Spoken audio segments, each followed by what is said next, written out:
An institutional buy call slapped on a stock yielding just 1.0% is not an income play. It is a high-stakes bet on corporate execution. I have been watching this one for a while, and the number that finally made me sit up was the 53.7% collapse in bottom-line earnings while the market cheered the revenue momentum. My job is simple, even if the balance sheet is not. I read the numbers that the headline skips, the interest coverage, the gearing, the free cash flow sustainability, so that the Singaporean building or living off a dividend portfolio gets the same forensic clarity that institutional money takes for granted. Let us strip away the narrative and look at the raw mechanics driving this stock. UOB Kai Hyan has slapped the 0.75 Singapore dollar target on Beng Kuang Marine, asking whether the thesis holds for a retirement portfolio. This is one of those pieces where I had to run the data twice because the narrative and the numbers tell two completely different stories. I have been tracking the maritime support services sector closely as structural demand for offshore vessels shifts gears. When a research house pounds the table on a small cap player in the middle of a major operational pivot, that is exactly when the forensic screen earns its keep. Here is the analyst's case, directly from the UOB Kai Hyan upgrade. They have raised their target price by 17% to 0.75 Singapore dollars and are maintaining a firm buy rating. The institutional thesis is aggressively bullish on the company's growth prospects following its first quarter of 2026. While net profit dipped slightly, the research house focuses heavily on the strong quarter-on-quarter momentum. Revenue climbed 20.3% and net profit rose 9.0% sequentially. They highlight a firm contract pipeline, 51.2 million Singapore dollars in secured 2026 revenue. And they emphasize an impending finalization of West Africa FPSO renewals estimated at 120 million Singapore dollars over 3 years. It is a compelling narrative for growth seekers. The load-bearing assumption holding up this entire target is the planned acquisition of the remaining ASOM stake by the end of June 2026. Management is pushing a BKM 2.0 strategy, an asset-light pivot designed to capture ASOM's high-margin earnings. The valuation peg of 0.75 Singapore dollars relies on a 14.0 times forward price-to-earnings multiple for 2027. That is justified by an aggressive return on equity assumption of 38.8%, vastly outperforming the industry average of 17.3%. Supported by a net cash position of 26.9 million Singapore dollars, this thesis requires flawless execution. Beng Kuang Marine must seamlessly convert its 120 million Singapore dollar FPSO pipeline to hit these numbers. Now let us run this through the forensic screen. Layer 1 gives us the raw facts. A trailing dividend yield of just 1.0%, gearing at 27.8%, and revenue that dropped from 112 million to 98 million Singapore dollars. Layer 2 shows the historical picture. Trailing 12-month net profit compressed heavily from 12 million to 5.03 million Singapore dollars. Layer 3 puts this in peer context. The average price to earnings for comparable companies sits at 13.2 times versus the company's 10.7 times forward figure. Layer 4 runs the stress test. If the FPSO renewals are delayed, ASOM earnings stall, and the gap gets filled with lower margin shipbuilding work. And Layer 5 is the wallet impact. A 1.0% yield does not pay utility bills that just rose 2.1%. It loses to a zero-risk CPF special account at 4.0%. It loses to T-bills at 1.40%. On the financial health checklist, we see a mixed picture. Gearing passes easily at roughly 27.8%. The implied interest coverage ratio stays healthy at over 4.0 times. Net debt to EBITDA is a clear pass, driven by that net cash position of 26.9 million Singapore dollars. But the dividend yield completely fails at 1.0%. And my screen detects 3 active soft flags. Consecutive revenue decline from fiscal year 24 to 25, net profit declining over that same period, and total debt quietly rising from 8.31 million to 10 million Singapore dollars. That is a concerning fundamental trend for any income investor. The dividend trajectory is where this breaks down for a retail investor who needs cash flow.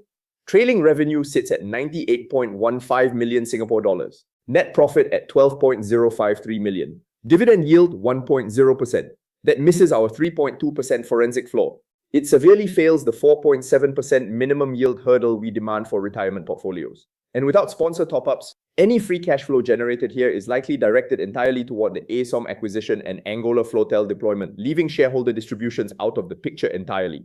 You cannot pay for rising household expenses with a target price. You need physical distributions entering your bank account. Which brings us to the forensic gap, where the institutional desk and the retail reality diverge. The analyst verdict is a firm buy with a 0.75 Singapore dollar target, banking heavily on the ASOM consolidation and the FPSO pipeline to drive 2026 to 27 earnings growth. On the other hand, our screen flags a Zone 4 caution driven by severe yield deficiency and 3 simultaneous soft flags. Investing Pro calculates a fair value of 0.63 Singapore dollars based on actual cash flows today. Two completely legitimate frameworks, two completely different verdicts. Kuang Marine currently trades at 0.57 Singapore dollars. Investing Pro calculates an average fair value of 0.63 Singapore dollars based on fundamental models anchored to verified cash flows. The platform notes the company holds more cash than debt on its balance sheet, and analysts anticipate sales growth in the current year. But UOB Kai Hian's target of 0.75 Singapore dollars relies on flawless execution of the BKM 2.0 strategy. The gap between 0.63 and 0.75 Singapore dollars is entirely filled by assumptions. Dimension 1 is valuation. UOB Kai Hian anchors their 0.75 Singapore dollar target to a 14.0 times forward price to earnings multiple on projected 2027 earnings. They argue the market is mispricing a high-quality compounder with a return on equity of 38.8%. Our screen uses the Investing Pro fair value of 0.63 Singapore dollars. At the current price of 0.57 Singapore dollars, it is simply not obviously cheap on today's actual numbers. I do not pay a premium for assumptions. I pay for verified cash flow today with growth serving as a bonus, not a foundation. Dimension 2 is income, and this is where the frameworks diverge sharply. A yield of 1.0% is a hard forensic failure.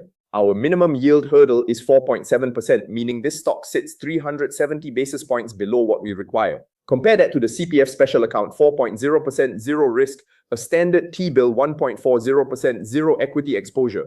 Beng Kuang Marine asks retirement investors to accept execution risk, sector risk, and small cap liquidity risk for a payout that does not clear the risk-free alternatives on the table today. Dimension 3 is execution risk. While analysts highlight sequential momentum, annual revenue fell from 111.9 million to 98.2 million Singapore dollars between fiscal year 24 and 25. Net profit suffered a 53.7% collapse year over year, compressing from 11.5 million down to 5.033 million Singapore dollars. One solid quarter of momentum does not erase 2 years of top line and bottom line deterioration. With 3 soft flags active simultaneously, this counter sits firmly in Zone 4.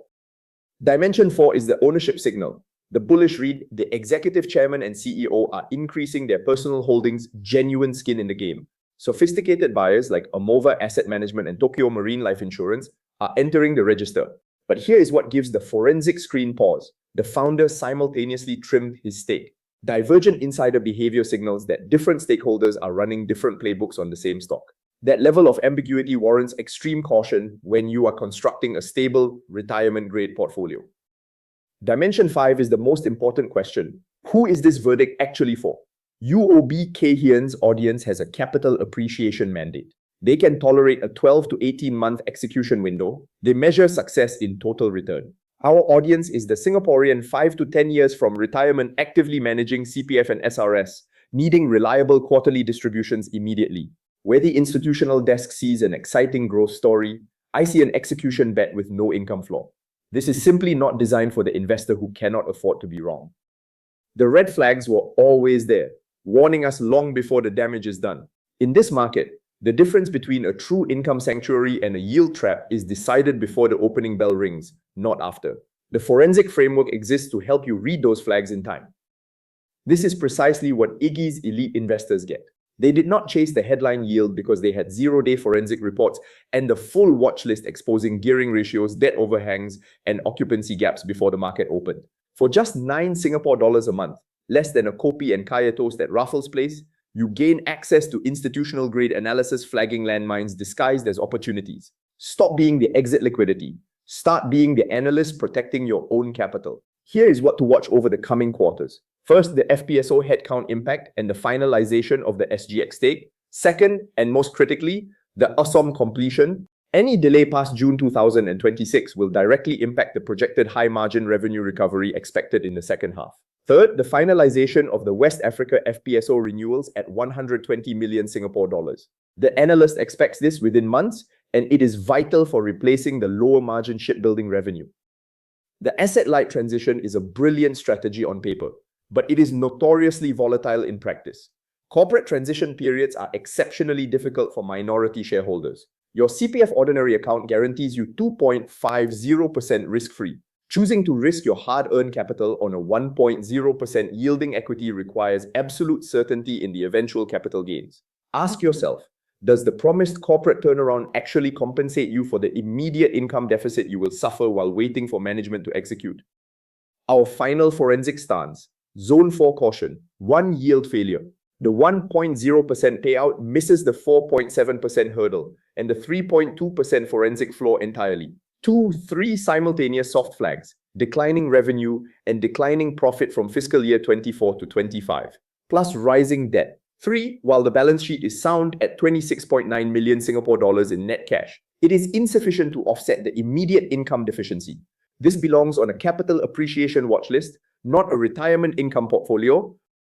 This stock is not for retirement income. While the institutional narrative points to an exciting 2027 growth story, the 1.0% yield means you are severely undercompensated right now. You are forced to wait for management to execute a complex strategic pivot with no reliable dividend floor beneath you. That means accepting execution risk, sector risk, and liquidity risk for a payout that fails to clear basic risk-free alternatives. 2 honest readings built for 2 different investors. You need to know which one you are.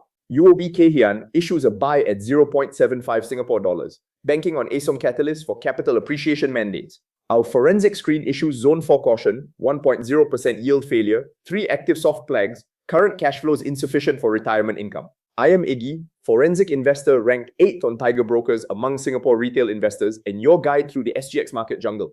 If you want the full breakdown before the free version drops, Iggy's elite investors get 0-day access, link in the description.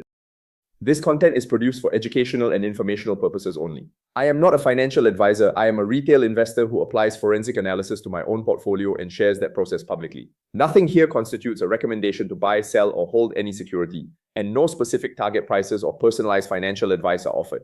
All data is sourced from public filings and verified sources.